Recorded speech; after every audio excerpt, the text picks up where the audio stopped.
Hello everybody, I know it's been a long time since I've made any YouTube videos. I wanted to share with you my replication of this Canadian NGO water filter, biofilter. Very simple construction, 110 litre bin, plastic bin.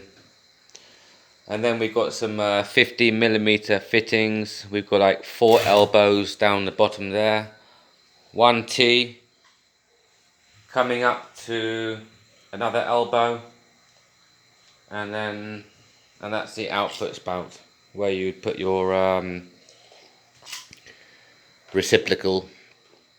And basically the part in the bottom is going to be filled up with stones, and then there'll be sand on top of it, just fine white wash sand, and that's it.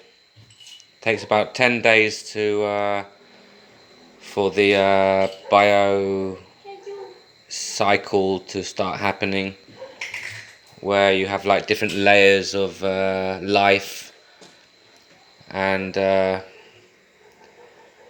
keeps the thing going. As long as the thing is kept used every day, it should last a lifetime.